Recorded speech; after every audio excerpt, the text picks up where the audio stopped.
और सभी मेरे यूट्यूब साथियों का एक बार फिर से मेरे यूट्यूब चैनल पे स्वागत है। अगर आप लोग नए हैं तो कृपया इसे सब्सक्राइब करके लाइक बटन दबा दीजिए। ठीक है, चलिए मुद्दे की बात करते हैं कि अभी तक आप सभी ने देखा कि विभिन्न स्तरों पे परीक्षाओं के रिज़ल्ट को निकाला जा चुका है। तो ऐसे में यह भी जायज़ है कि कुछ चीज़ें देखी जा रही हैं, सामने आ रही हैं। जैसे कि ले ली जाए 11th-12th और 9th-10th जो रिज़ल्ट आए हुए हैं, तो वैसे में 11th-12th के जो बच्चे हैं वो जो है आपका 10th स्टैंडर्ड वाले में भी वो क्वालिफ़ाई किए हैं। ऐसा जो है बयान अतुल प्रसाद सर ने दिया था। तो अब ये बात सामने आती है, जब नोटिफ़िकेशन आया था तो वहाँ उन्होंने कहा था कि हम जो है किसी भी अभ्यर्थी का हम एक ही पद के लिए उसका चयन करेंगे।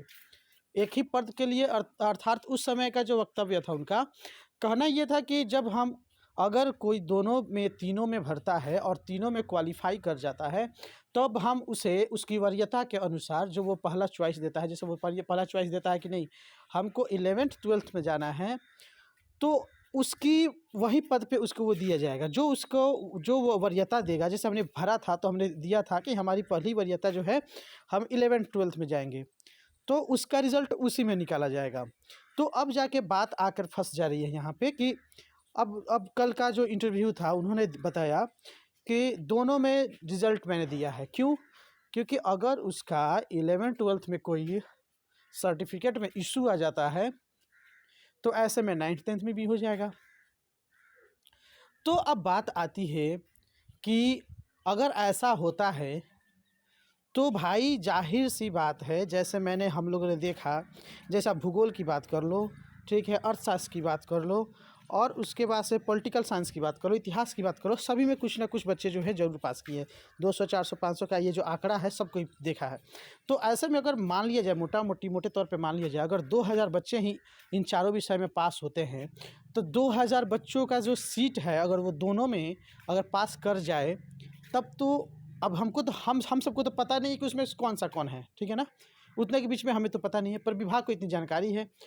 तो मेरा जो कहना है, ठीक, जब ऐसे उन्हें दोनों का रिज़ल्ट ही देना था तो ऐसा भी कर सकते थे कि भाई ठीक है, हम माध्यमिक का थोड़ी देर के बाद रिज़ल्ट देंगे, कुछ दिनों के बाद देंगे, ये मंजूर था, ठीक, या ये होना भी चाहिए था। मेरा ये जो व्यक्तिगत समझ है ये ही होना चाहिए था कि पहले ठीक है हम 11th-12th का पहले काउंसलिंग करवा ले रहे हैं, ठीक, उसके बाद जो बच्चे दोनों में पास हैं और वो 11th-12th में अपना वो काउंसलिंग करा ले रहे हैं, तब जाके जो है हम माध्यमिक का रिज़ल्ट निकालें। उस तरह से जो है सीधा-सीधी एक मामला जो है वो निपट जाता, ठीक है। और ज़ाहिर-सी बात है कि 30 तक का टाइम है कि भाई 30 तक सब कोई काउंसलिंग करा लो, तो हम 30 तक वेट कर लेते हैं, ठीक है। अब जो बात आती है, जब अब दोनों का निकल चुका है तो ऐसे में तो भाई ये तो सीट बेकार जाएंगी, हैं। और इन्होंने कहा भी है कि अगर शिक्षा विभाग ये निर्देश देता है कि हाँ और सीट बचे हुए पे बाद में वेटिंग लिस्ट जारी करें तो हम करेंगे। तो ये भी ज़रूरी है, अगर बच्चों के हित की बात की जाए तो हमें ये चाहिए ही चाहिए कि भाई आप जो है, जो बच्चों ने काउंसलिंग नहीं कराया, ठीक, या नहीं करा रहे हैं या अपर में करा लिए हैं, तो वैसे में जो सीट उनकी बची उस पे उनके नीचे जो जितने का रिज़ल्ट नहीं आया, जो उनके ठीक नीचे के अंक में है, मेरिट में है, उनको तो दिया जाना स्वाभाविक है। तो इसी के संदर्भ में यहाँ पे वेटिंग लिस्ट पाने वालों को मिल सकता है मौका, मिलेगा नहीं अभी ये कंफर्म नहीं है, मिल सकता है मौका, ये आज के न्यूज़ के अनुसार है। हो सकता है काउंसलिंग के बाद जो है सीट बचें, रिक्तियाँ बचें, तो इस पर निर्णय किया जाए और होना भी चाहिए, क्योंकि देखो ये सबका हक होना चाहिए, ठीक, ये हक होना चाहिए कि अगर कोई बच्चा काउंसलिंग नहीं करवा रहा है तो उसकी रिक्ति को रिक्ति ही छोड़ देना उचित नहीं रहेगा। ऐसे में उन सीटों को भी भरा जाना चाहिए जो कि सीट बच रहे हैं। तो यहाँ पे बात किया जाए तो अतुल प्रसाद सर ने बताया था कि कई अभ्यर्थी माध्यमिक और उच्च माध्यमिक दोनों परीक्षा में सफल हुए हैं, तो वह किसी एक में ही योगदान करेंगे, जाहिर सी बात है। ऐसी स्थिति में कई सीटों का रिक्त होगा ही, माने ये होना ही है। तो राज्य सरकार से निर्देश प्राप्त होने पर आयोग इस सीटों पर नियुक्ति के लिए वेटिंग लिस्ट तैयार कर, ठीक है ना, मेधा सूची को जारी करेगा। उन्होंने बताया कि परिणाम पूरी तरह से औपबंधिक हैं। कई अभ्यर्थियों ने सीईटी उत्तीर्णता आदि से संबंधित अर्हता, ठीक है ना, अर्हता की जानकारी आयोग को उपलब्ध नहीं कराई है। ठीक है, अब यहाँ पे यही है कि अगर जैसे देखा जाए पीआरटी का जो रिज़ल्ट आया है 1 to 5 का, तो उसमें ऐसे रिज़ल्ट भी जारी कर दिए गए हैं जिन बच्चों ने अपीयरिंग होते हुए भरा था और इसमें पास करके, चूँकि इसका तो कट ऑफ काफ़ी लो गया है, कहीं का कोई कट ऑफ जो है 50, 55, 60 तक गया है। ये कोई बड़ी बात नहीं है 50, 55, 60 का स्कोर छूना, ठीक है ना।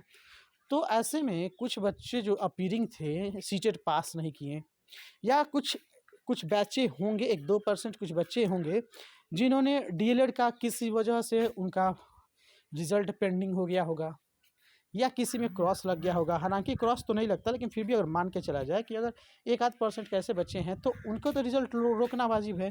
ठीक, चूँकि उन्होंने तय समय में जो है अपना वो परिणाम घोषित नहीं किया। ठीक, तो फिर उनका भी जगह बच गया, उनकी भी रिक्तियाँ बच जाएंगी। तो ऐसे में जाहिर सी बात है, कम से कम एक तो वेटिंग लिस्ट जारी करना चाहिए। ठीक है, और उसके ये जो काउंसलिंग प्रक्रिया पूर्ण हो रही है, इसकी आंकड़ा को इकट्ठा करके जितने सीट रिक्त बच जा रहे हैं उनको जो है ये जारी करना चाहिए। ठीक है, ये मेरा व्यक्तिगत मानना है, और सभी बच्चे भी, मुझे पता है कि ये सारी चीज़ें उनके दिमाग में चल रही होगी कि विभाग को ये चीज़ करना चाहिए। इतनी चीज़ें जो है अभ्यर्थियों के हित में करते आ रही हैं, तो ये तो करना चाहिए ही। ठीक, तो उसके बाद से फिर भी उनका परिणाम जारी कर दिया गया है। सत्यापन के दौरान सभी दस्तावेज और प्रमाण पत्र उपलब्ध नहीं कराने की स्थिति में उनका परिणाम जो है रद्द कर दिया जाएगा। इनके स्थान पर वेटिंग लिस्ट बनाई जाएगी। बिल्कुल सही बात है, बनाई जानी चाहिए। तो ऐसे में इतनी अगर परिस्थितियाँ उत्पन्न होती हैं तो वेटिंग लिस्ट एक तो कम से कम आना ही चाहिए, और जब तक नहीं आएगा तब तक हम ये नहीं कह सकते हैं कि अभ्यर्थियों के हित की बात की गई है। तो मुझे लगता है कि विभाग इस पे विचार विमर्श करेगी, और आयोग भी इस पे अपना निर्णय ज़रूर लेगा। ठीक है ना, अपने विभाग से इसका राय मसौदा करने के बाद से इस पे ज़रूर कोई ना कोई उचित कदम उठाएगा, क्योंकि इतने दिनों तक सभी के सभी मामलों में जहाँ अभ्यर्थियों की कमी हुई, चाहे वह सर्टिफिकेट को लेकर हुआ, चाहे वह एग्ज़ाम का जो डेडलाइन था कि एग्ज़ाम आप इतने दिनों में पास करके आओ, 31 अगस्त का जो था उसको भी उन्होंने बढ़ाया। फिर अगर बात होती है ओएमआर सीट का इशू था, उसको भी सॉल्व किया। हर मामलों में अभ्यर्थियों के हित की बात की गई है। तो मुझे लगता है कि यहाँ भी अभ्यर्थियों के हित की बात की ही जाएगी। कहीं नहीं लगता है कि अतुल सर और विभाग, ठीक, इतना आसानी से जो है सिर्फ रिज़ल्ट निकाल के छोड़ देंगे। नहीं, ऐसा मुझे नहीं लगता कि ऐसा होगा। ज़रूर एक कम से कम वेटिंग लिस्ट तो आएगा ही, लेकिन अंतिम निर्णय विभाग को और आयोग को ही लेना है। तो हाँ, ये चीज़ है कि आप मांग कर सकते हैं। ठीक, आप मांग कर सकते हैं। अगर आप उसके हकदार हैं तो आपको मांग करना भी उचित है, ताकि विभाग इस पे अपना संज्ञान ले, और हो सके तो अभ्यर्थियों के हित की जो चीज़ें हों वो करे। ठीक है, तो ऐसे ही खबरों के लिए मैं आपके साथ हमेशा रहूँगा। कृपया मेरे चैनल को सब्सक्राइब कर लें, और आने वाले दिनों में मैं आपको हर चीज़ों से, हर न्यूज़ से, हर तरह के हर चीज़ों से मैं आपको अपडेट करता रहूँगा। तो लाइक कर दें, शेयर कर दें अपने दोस्तों के बीच, और सब्सक्राइब करना बिल्कुल ना भूलिए। चलिए मिलते हैं इसके नेक्स्ट वीडियो पे।